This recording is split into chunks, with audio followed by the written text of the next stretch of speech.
welcome back to the Daily Gold Podcast. Today I'm speaking with Dave Morgan. He's editor and publisher of the Morgan Report at silver-investor.com. Dave, let me get right to it because I know you're on the road and I'm very appreciative that you're able to do this interview. So my first question is, at what point do you think these events in Europe become near-term bullish for gold and silver rather than bearish, or have we already hit that point?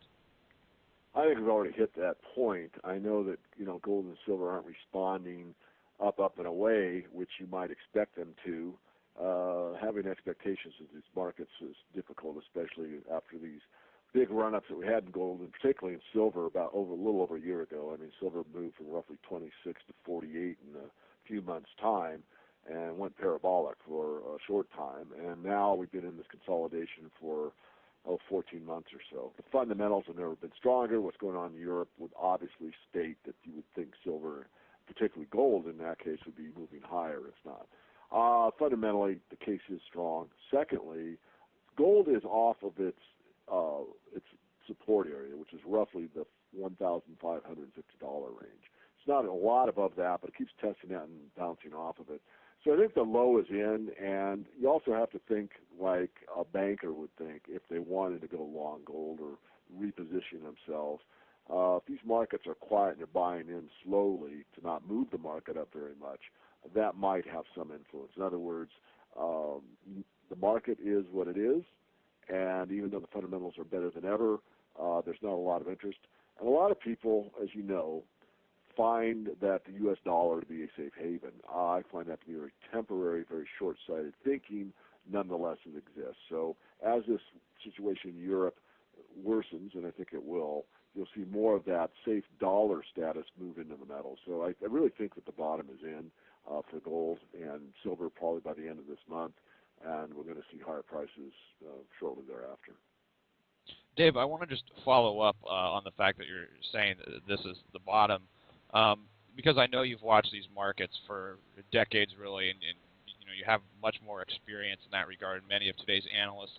So I think a lot of people are so used to seeing just V-type bottoms in these metals. So the fact that, I agree with you. Gold and silver are holding support. I personally think they're going to gradually move higher. But, should we not be concerned about the fact that we haven't seen a V bottom in these markets?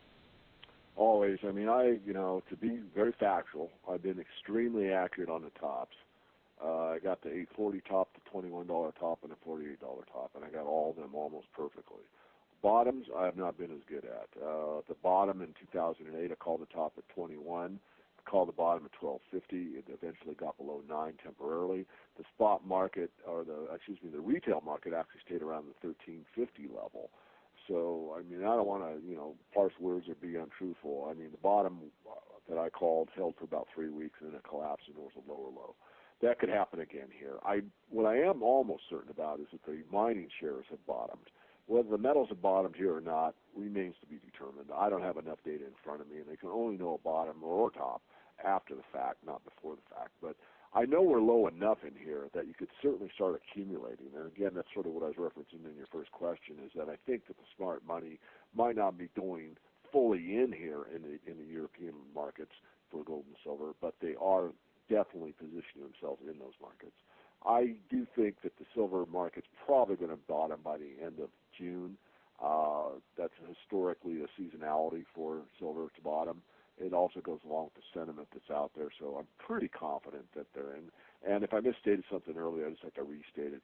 I see a gradual uptrend from the low. If it's the end of June or not remains, again, to be determined, but I don't see a rocket ship back up.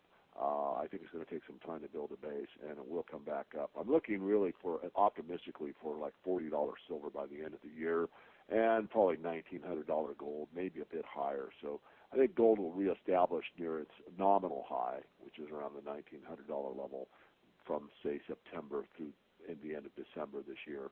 And silver will not, I don't think, get back to the $48 level this year. I think it could get back into the high 30s or possibly 40 by the end of the year. Okay, so let's move into some of the fundamentals for silver. We've been hearing a lot about growing Chinese demand for gold via imports from Hong Kong. What's going on right now with Chinese demand for silver? It's a very fascinating story. My next trip after this one will be moving to Hong Kong, and I'll be speaking on Standard Chartered Banks conference, and I'm going to focus a great deal on the Chinese demand for silver. If you go back over the last decade, the export of silver from China was 100 million ounces on an annual basis. Today, they import 100 million ounces on an annual basis. So that's a 200 million ounce swing over a decade. And they have increased their mining supply of silver substantially, and they are responsible for almost all of the solar panel manufacturing that goes on in the world. And they continue to increase their investment demand for silver as well as gold. And coming back to gold, I mean, the increase in demand for gold as basically a monetary safe haven. I mean, gold doesn't have a lot of industrial uses.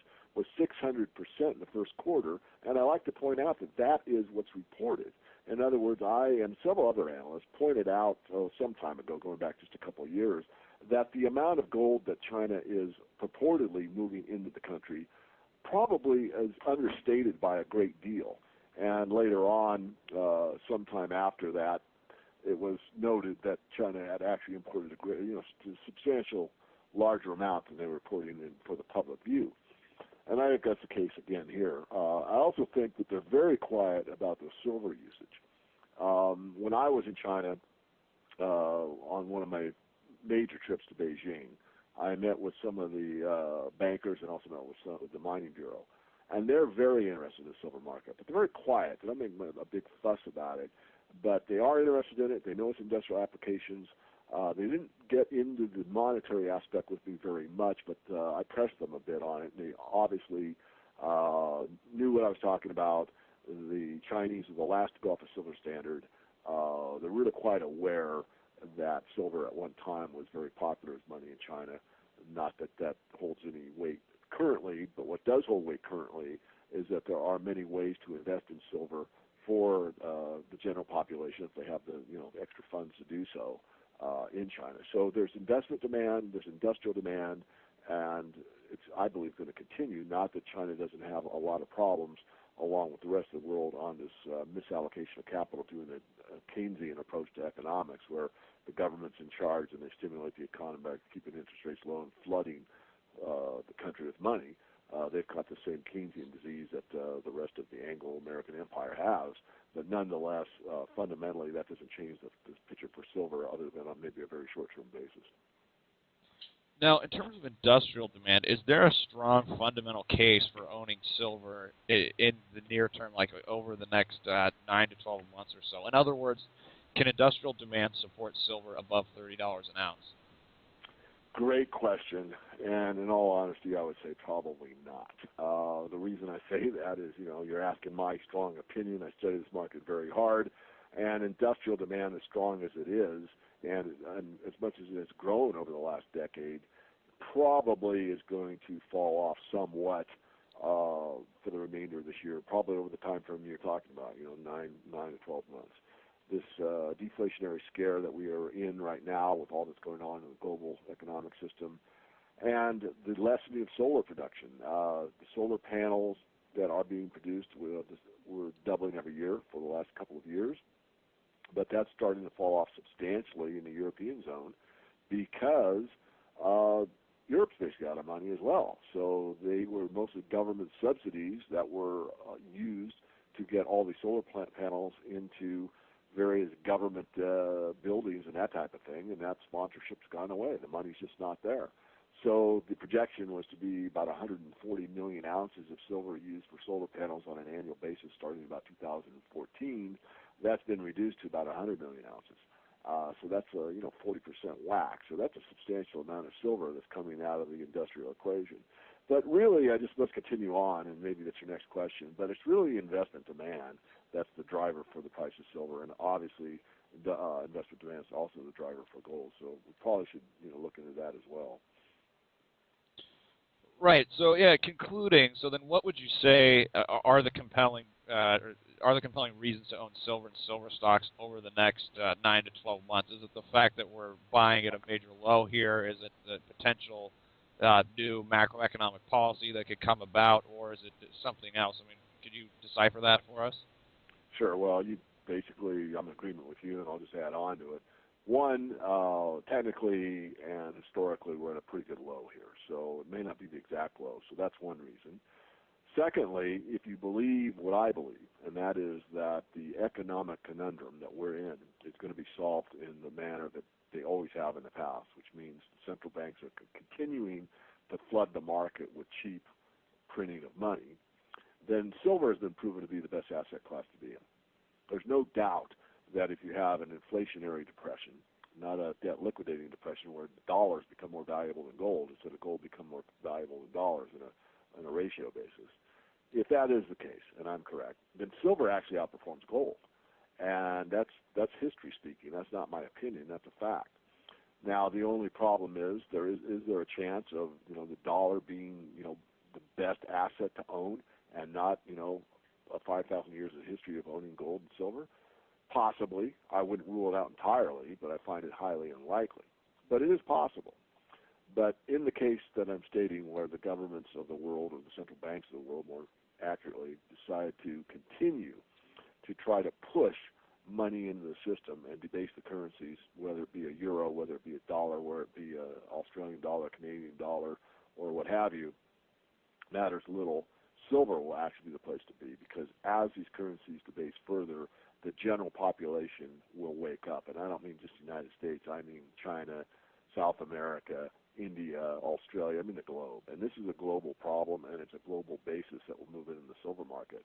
And there's a lot more people that are awake and aware this time than there was last time in the late 1970s, early 1980, where the price ran from basically the $6 level at the beginning of 1979 to the $50 level by January 21st, 1980. So in a 13-month time frame, you've had like an 8-fold increase in the price of silver. I think that's possible again. Now, I'm not saying that's going to happen in 2013, but what I'm suggesting is that the biggest move is actually ahead of us, believe it or not. And people that look back, say, from 2015 or 16, that, find us in the archives on your website and listen to it, say, oh my goodness, I was afraid to buy silver under 30. I knew that it was at 5 at one time. It just seemed so high at 30. When, it hits 300 or something, and I'm not saying it will, but it certainly could. Then they're going to look back and say, geez, I really wish I would have listened to this interview, or whatever. So. Well, as we close, Dave, that comment there, it brings a smile to my face, because it reminds me, I think we did an interview in 2009. I think silver was trading at around $15 or maybe a little bit. I think it was probably lower, maybe closer to 10, and you said $25 was the key level that, once it went over that, the market would get hot, and, it went right up to 50. So, I'm just thinking about that. But as we close, could you just tell our listeners about the Morgan Report? You bet. I'm going to actually take the time to talk about a little bit more than that. First of all the free stuff that we give out. One is I'm on a YouTube channel, which I do a lot of videos. It's a really good, quick way to kind of get an overview of the silver market and the current ideas I have in the economy and the silver market. That's called Silver Guru, SALVERGURU, on YouTube. I have a Twitter feed. That's Silver Guru 22. And then as far as the website's concerned, just go to themorganreport.com. That's, again, one word, themorganreport.com. And sign up for our free information if you're so inclined. We have 3 levels of service, beginner, intermediate, and advanced. And there are Camtasia videos. If you don't know what Camtasia is, it's just it's a video capture program that shows you whatever you're looking at on a desktop. So I'm actually speaking to the viewer, and I'm showing the inside of the Morgan Report. So when you become a member, it greets you with your name, and it by video shows you what you would see on the interior of the site if you were a member. So you get a pretty good idea of what you get in the basic service, what you get in the basic plus look over my shoulder service, and what you get in the premium service. So that's it. I thank you for your time. Great questions. Hopefully this will be beneficial to your listeners.